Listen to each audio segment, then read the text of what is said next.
Hello students and welcome back to channel Siraj Shaikh daily study. आज total income का lecture number 7 होगा, जिसमें हम कवर करेंगे नए points of total income. Start करेंगे आज।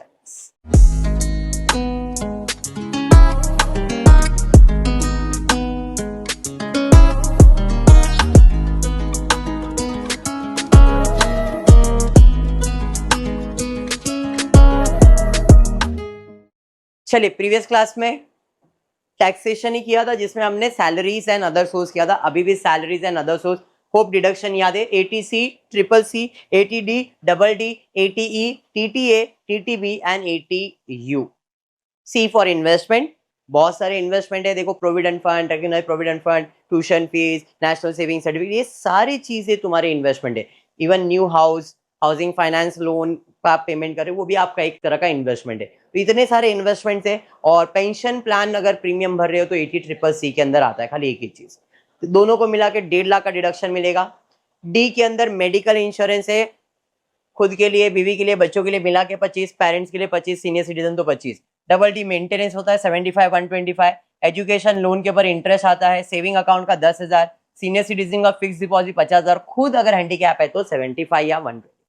होप ये चीजें आपको रिकलेक्ट है। हमने अभी तक इतने सम्स कंप्लीट कर लिए। कल हमने शायद नहीं, राहुल देशमुख तो उसके पहले किया था, रंजन वाला किया था शायद कल सब, नहीं तो ये रवि और शायद बिपिन, बराबर ना। इसमें कुछ अमाउंट में करेक्शन भी था, ठीक है। चलिए स्टार्ट करेंगे। Text book page number 302। Mister Gupte provides the following information. Very important question. इस बार पूछा क्या है, फ्लिकर हो रहा है बेटा। Gupte provides you with the following information for the year ended 31st March 2024. You are required to compute his taxable income. सिर्फ और सिर्फ टैक्सेबल इनकम फाइंड करना है। Basic salary, dearness allowance, dividend from cooperative bank, ground rent receive and dividend receive, that's it. और कुछ बोला मिला है सम ये आप लोग को? चलिए ठीक है। सबसे पहला एक तो सैलरी दिख रहा है और इनकम फ्रॉम अदर सोर्स, दो ही चीज दिख रहा है मेरे को। इनकम फ्रॉम सैलरी में बेसिक सैलरी 14,000 पर मंथ, तो अपने पास अगर कैलकुलेटर है तो 14,000 इंटू 12 कर लो, देखो कितना आ रहा है, 1,60,000 बेसिक सैलरी मिल रहा है। डियरनेस अलावेंस 8,000 पर मंथ मिल रहा है, तो 8,000 इंटू 12 करोगे 96,000 डियरनेस अलावेंस। दोनों ऐड कर लिया, टोटल इनकम फ्रॉम सैलरी इतना ही है। बिकॉज कोऑपरेटिव बैंक का dividend, ground rent receive, dividend from, ये सब इनकम फ्रॉम अदर सोर्स में जाएगा। अब जो भी सैलरी आया उसके अंदर अपने को डिडक्शन मिलता है अंडर सेक्शन 16 का। स्टैंडर्ड डिडक्शन 50,000, प्रोफेशन टैक्स तो है नहीं, तो इसमें माइनस करेंगे इनकम फ्रॉम सैलरी आ गया। Basic income from other source में डिविडेंड फ्रॉम कोऑपरेटिव बैंक 6,000 पूरा का पूरा टैक्सेबल, ग्राउंड रेंट पूरा का पूरा taxable, dividend from mutual fund पूरा का पूरा टैक्सेबल है। तो 18, 12, 30 और 36,000 हो जाएगा। और कोई इनकम है क्या? नहीं, टोटल लेंगे, यही मेरा ग्रॉस टैक्सेबल इनकम और नेट टैक्सेबल इनकम है। Reason there is no deduction. समझ में आया? कोई डिडक्शन है क्या इसको? नहीं। क्लियर हुआ? चलिए बढ़ेंगे नेक्स्ट। और क्वेश्चन नंबर 10, ये 9 था, ये 10। Shridhar who works with a metro railway gives the following information. ठीक है, आगे basic salary, DNS allowance, encashment of leave, profession tax, other income, सारी चीजें दी गई है। स्टार्ट करता हूं सबसे इनकम फ्रॉम सैलरी से स्टार्ट कर रहा हूं। इनकम फ्रॉम सैलरी में बेसिक सैलरी मिल रहा है 60,000 पर मंथ, तो 60,000 इंटू 12 कर लोगे 7,20,000, 7,20,000। उसके बाद dearness allowance 60,000 per month, same, कुछ करेक्शन है शायद, यहाँ करेक्शन है, प्रिंटिंग मिस्टेक, इधर 15,000 रहेगा। 15,000 इंटू 12 कर लो, 1,80,000 आता है, तो यहाँ पे करेक्शन है 15,000। उसके बाद दिया है एनकैशमेंट ऑफ लीव भी 60,000 दिया। आपको कितना दिया वहां पे? 20,000 दिया है। तो एनकैशमेंट, क्या ये रिटायर हुआ है क्या? नहीं।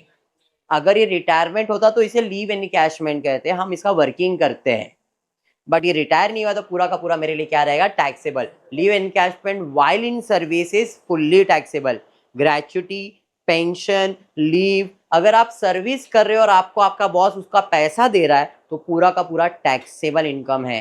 रिटायरमेंट के टाइम पे अगर मिल रहा है तो इधर एग्जम्पशन मिलता है। तो लीव एनकैशमेंट कितना मिल रहा है? 20,000 इंटू 20,000 ही मिल रहा है ना, पर मंथ वगैरह बोला है क्या कुछ? उधर देखो जरा, नहीं ना, तो डायरेक्टली 20,000 लिखा है। क्वेश्चन में करेक्शन है यहाँ पे।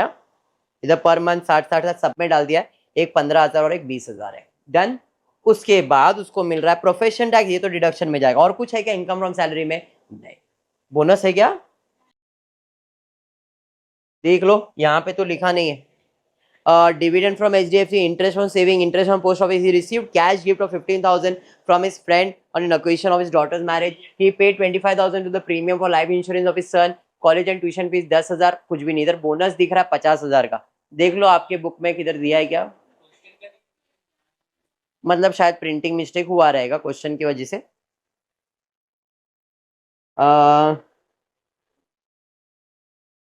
क्वेश्चन में करेक्शन है, अगर इधर नहीं दिया तो आप लिखोगे नहीं। इन लोग ने जो सॉल्यूशन है वही सेम टाइप के, इसके लिए बोनस दिख रहा है। इधर क्वेश्चन में कहीं पे भी नहीं है, तो मेरा जो इनकम रहेगा वो यहीं पे आके खत्म हो जाएगा। इसके बाद मेरे को क्या मिल जाएगा? डिडक्शन। तो टोटल लिया, उसमें deduction, standard deduction 50,000, profession tax 2,500, entertainment allowance नहीं है। तो इसमें से अगर मैं 50 कम कर दूंगा तो 9,20,000, उसमें से 52,500 माइनस करोगे। अगर बोनस दिया हुआ रहेगा तो उसमें माइनस करके हमने निकाला आंसर। बराबर है? ये विद बोनस लिया हुआ, इधर लिखा नहीं है, तो सेम अमाउंट। लॉजिक तो क्लियर हुआ ना, क्या बोल रहा हूं मैं? चलिए, इसके बाद इनकम फ्रॉम अदर सोर्स में उसको क्या क्या मिल रहा है? Interest received on government securities, taxable होता है। गवर्नमेंट सिक्योरिटीज में इन्वेस्ट किया, पैसा मिला, इंटरेस्ट मिला, टैक्सेबल है। उसके बाद मिल रहा है dividend from HDFC mutual fund. अभी देखा था म्यूचुअल फंड का डिविडेंड टैक्सेबल होता है, टैक्सेबल है। फिर उसके बाद interest on saving bank account with HDFC 11,001। जैसे ये मिला मेरी दिमाग की बत्ती जली, सेविंग बैंक अकाउंट आया है तो मुझे 10,000 का डिडक्शन मिलेगा अंडर सेक्शन 80TTA। अभी तो इनकम है, इनकम दिखा दूंगा 11,500। Interest on post office saving bank account, saving bank account post office में अगर है तो वो एग्जम्प्ट होता है। नॉर्मल बैंक में है टैक्सेबल है, लेकिन पोस्ट ऑफिस में अगर आपका सेविंग अकाउंट है उस पे ब्याज मिल रहा है, इट इज एग्जम्प्ट इनकम। कितना मिल रहा है भाई सेविंग अकाउंट में? 3,500। तो भाई 3,500 ये पूरा का पूरा एग्जम्प्ट चले जाएगा। ये समझा आपको? नेक्स्ट उसके बाद क्या है? he received cash gift of 51,000 from his friend on occasion of his daughter's marriage.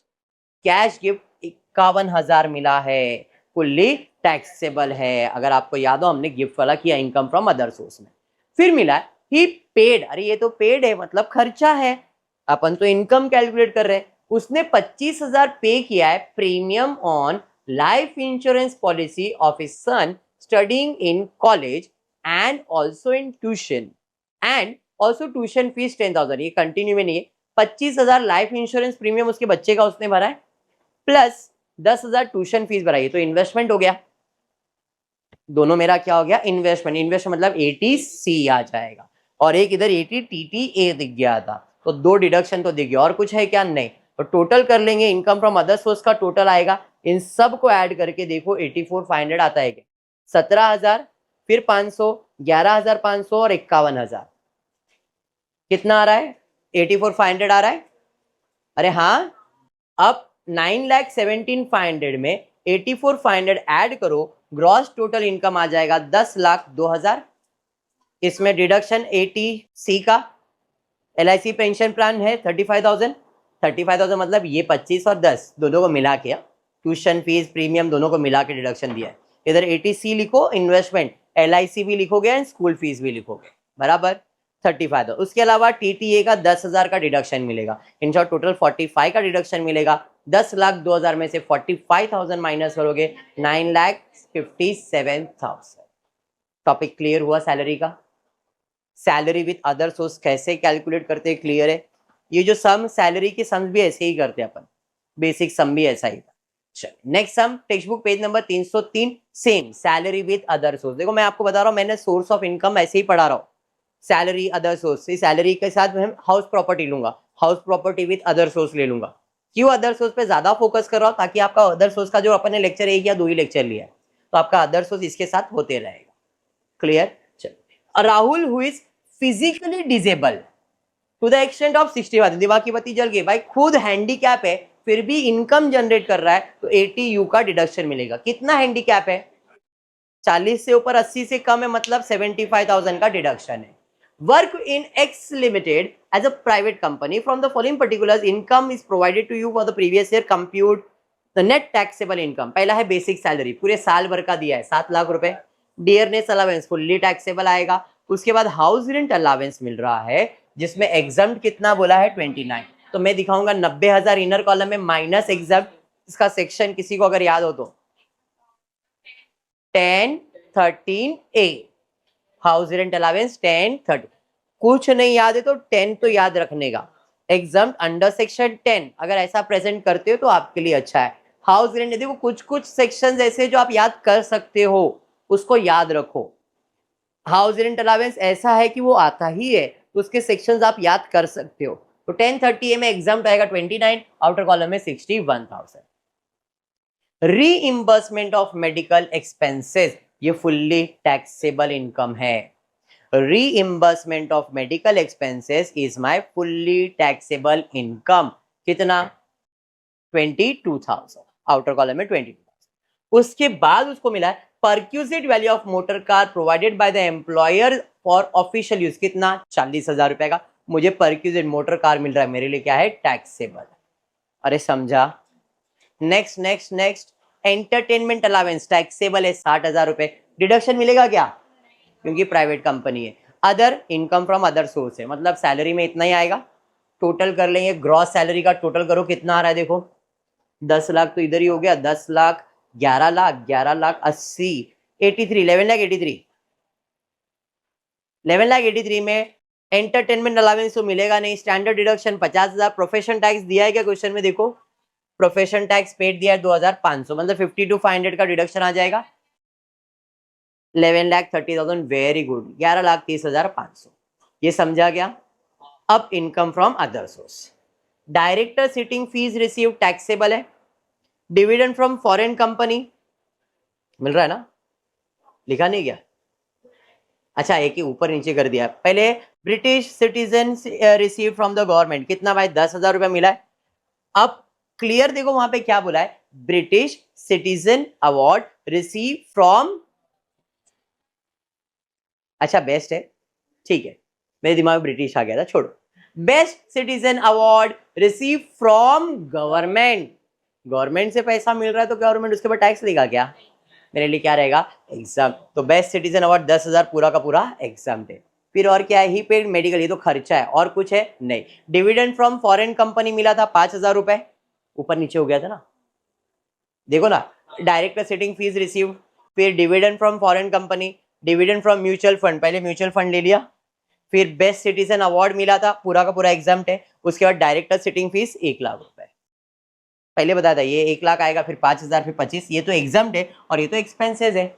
Medical insurance premium for self 22,500, clear, और कुछ नहीं। टोटल लेंगे तो इसका टोटल 1,30,000, 11,30,000 में 1,30,000 ऐड कर दोगे 12,60,500 बराबर।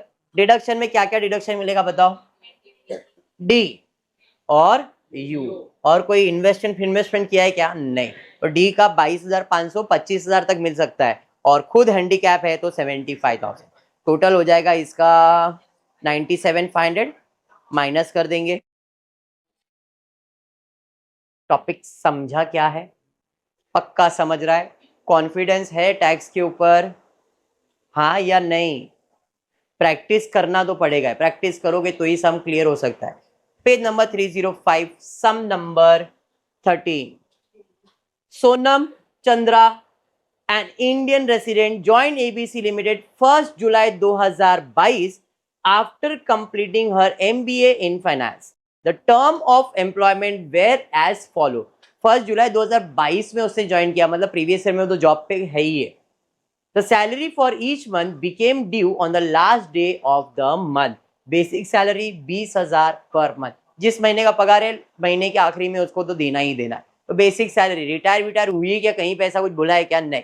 तो बेसिक सैलरी कितना आएगा 20,000 इंटू 12, 2,40,000 पर मंथ बोला है ना। इधर करेक्शन रहेगा, डेट में करेक्शन रहेगा। ये 2022 के हिसाब से मैं देख रहा हूं तो पूरा साल आने वाला है, बट क्वेश्चन में शायद 2023 रहेगा यहाँ पे 2023। तो अगर 23 देंगे तो आपका प्रीवियस ईयर 2023-24 है। अप्रैल में चालू था, तो जुलाई, अगस्त, सितंबर, अक्टूबर, नवंबर, दिसंबर, जनवरी, फरवरी, मार्च, कितना मंथ? 9 मंथ। तो 20,000 इंटू 9 करके देखो 1,80,000। तो इधर डेट में करेक्शन है। मैंने कोई सॉल्यूशन पढ़ा नहीं है बाबा, मैं सामने तो भी सॉल्व कर रहा हूँ, तो मेरे को ये मालूम नहीं क्यों और किस लिए, खाली एक्सप्लेनेशन जो है वो मैं दे रहा हूँ, एक्सप्लेनेशन में करेक्शन नहीं है। डियरनेस अलावेंस है 25% ऑफ बेसिक। अब 20,000 का 25% निकालो या तो 1,80,000 का 25, दोनों में आंसर सेम आएगा। कौन सा करने वाले हो? 1,80,000 का, तो 1,80,000 का 25% निकाल लो, 45। अगर आपको 20,000 का करना है तो 20,000 का 25% निकालो, 1,000, 5,000 इंटू 9 करो, 45,000। सेम लॉजिक वही है, ऐसा नहीं होना चाहिए मालूम नहीं था। फिर उसके बाद very important, children education allowance covered under section 10 sub section 14, 8,000 received in August 2021, no expenditure on children's education. कितना पैसा मिला इसको? 8,000 रुपए मिला। बाय रूल गवर्नमेंट की तरफ से क्या है कि अगर आपका बॉस आपको आपके बच्चे के लिए एजुकेशन के लिए पैसा देता है तो गवर्नमेंट का रूल है एक घर में 2 बच्चे अलाउड है। आप ज्यादा करो वो आपका रिस्पॉन्सिबिलिटी है। 2 बच्चे लोग के लिए गवर्नमेंट आपको पैसा एग्जाम्शन देती है, 100 रुपए पर मंथ। कितना? 100 रुपीज पर मंथ पर चाइल्ड। एक बच्चे का 100 रुपया, तो पूरे साल के लिए 1,200 रुपया, तो 2 बच्चे का 2,400 रुपया अलाउड है डिडक्शन। उससे ज्यादा अगर आपका बॉस आपको देता है वो ज्यादा आपके लिए टैक्सेबल होगा। यहाँ पे एग्जाम्ड कितना होगा? नील। क्यों सर? क्योंकि उधर क्लियर बोला है no expenditure on children's education, मतलब इसने, इसके पास कोई बच्चा ही नहीं है, बराबर है। जब है ही नहीं तो जो भी इनकम मिला है वो पूरा पूरा मेरे लिए क्या है? Taxable income. अंडरस्टूड? हाँ। तो यहाँ पे एजुकेशन अलावेंस, और ये कभी रिसीव हुआ है? 2021। अभी डेट का तो मेरे को गड़बड़ लग रहा है, सब में स्टार्ट में ही गड़बड़, तो इधर भी दग ही रहा था मेरे को। तो ये 2023 रहेगा, तो ये 2022 रहेगा, ऐसा कुछ रहेगा। इसलिए ये पूरा का पूरा मेरे लिए क्या है? Taxable income. नहीं तो बाय डिफॉल्ट कितना एग्जाम्शन मिलता है मुझे? 1,200 एक बच्चे का, अगर 2 बच्चा है तो 2,400 का डिडक्शन। ठीक है, चलिए बढ़ेंगे नेक्स्ट। उसके बाद क्या है? Bonus equals to 1 month basic salary received in October 23 रहेगा।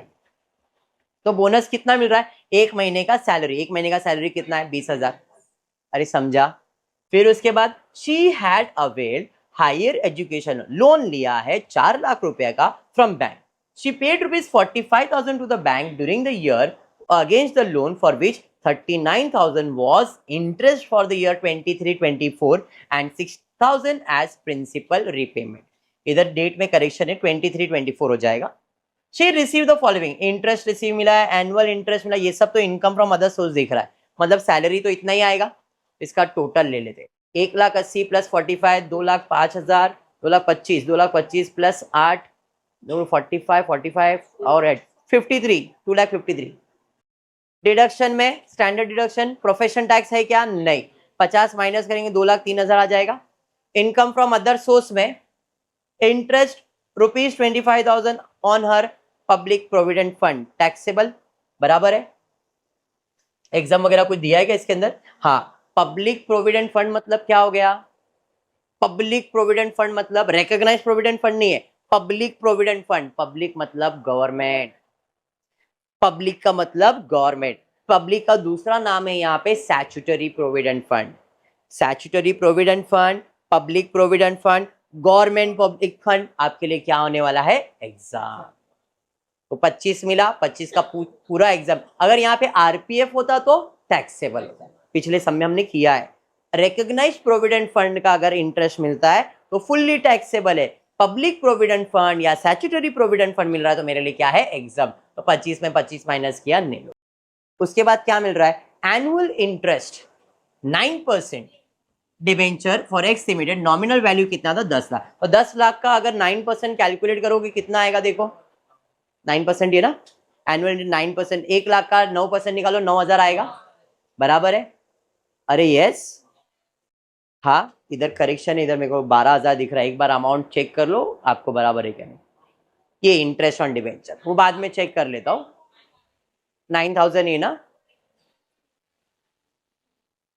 नहीं इधर इधर बात करो, ये 12,000 एक बार चेक करना, आपके पास सॉल्यूशन है, मेरे पास नहीं है, बुक दे दे बेटा, मैं चेक कर लेता हूँ क्या है।